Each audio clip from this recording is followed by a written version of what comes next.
Hai murid-murid, jom kita mulakan pelajaran kita pada hari ini.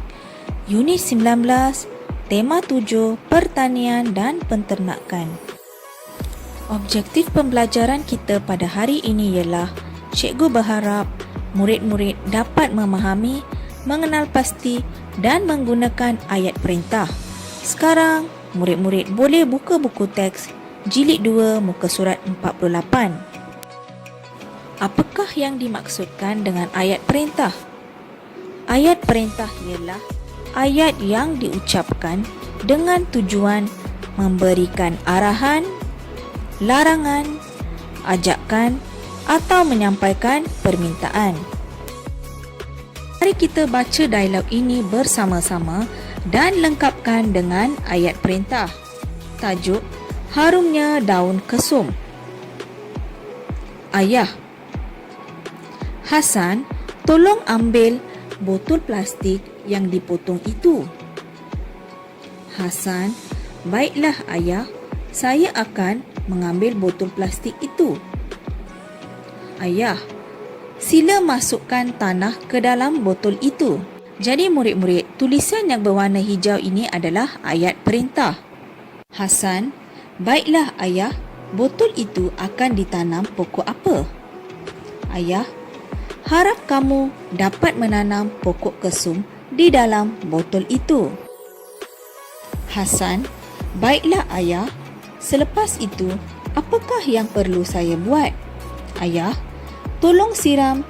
Jadi murid-murid hendaklah lengkapkan dengan ayat perintah. Ayah, tolong siram pokok kesum itu berdasarkan gambar yang diberikan. Hasan: Saya akan menyiram pokok kesum itu setiap petang. Ayah, ayat perintah di sini ialah harap kamu petik daun kesum itu. Jadi jawapan adalah berdasarkan gambar. Dan gambar terakhir, baiklah ayah, saya akan memetik daun kesum itu. Jadi ayat perintah ayah Hasan di sini ialah tolong berikan daun kesum itu kepada jiran kita. Hasan: Baiklah ayah, saya akan memberikan daun kesum itu kepada jiran. Murid-murid, sekarang cikgu hendak kamu buat latihan di dalam buku aktiviti jilid 2 muka surat 51 dan 52. Sekarang mari kita buat latihan ini bersama-sama. Muka surat 51, tajuk Mari Tanam Pokok Kari. Arahan: padankan gambar dengan ayat perintah yang sesuai, kemudian bina ayat. Jadi murid-murid perlulah padankan gambar dengan ayat perintah yang sesuai. Gambar nombor 1, ayat perintahnya ialah harap kamu bersihkan kawasan itu. Gambar nombor 2 pula, tolong tanam pokok kari itu. Gambar yang ketiga, ayat perintah ialah sila bubuh baja pada pokok kari itu. Jadi murid-murid padankan gambar dengan ayat perintah yang telah dibina tadi.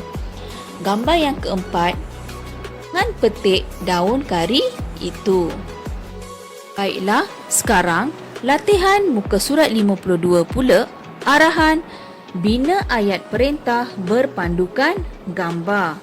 Tajuk daun kari, zatkan masakan. Mari kita baca dialog dan lengkapkan dengan ayat perintah yang betul.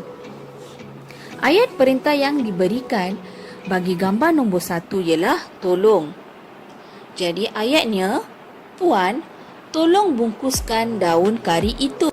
Baiklah Puan, saya akan membungkus daun kari itu. Gambar yang kedua, kata perintah yang diberikan di sini ialah jangan. Jadi ayatnya, Liana, jangan hiris daun kari itu kecil-kecil. Baiklah emak, saya tidak akan menghiris daun kari ini kecil-kecil. Gambar yang ketiga pula, kata yang diberikan ialah harap. Jadi ayat perintah ialah Liana, harap kamu merasa kari ayam itu. Wah, sedap kari ayam ini.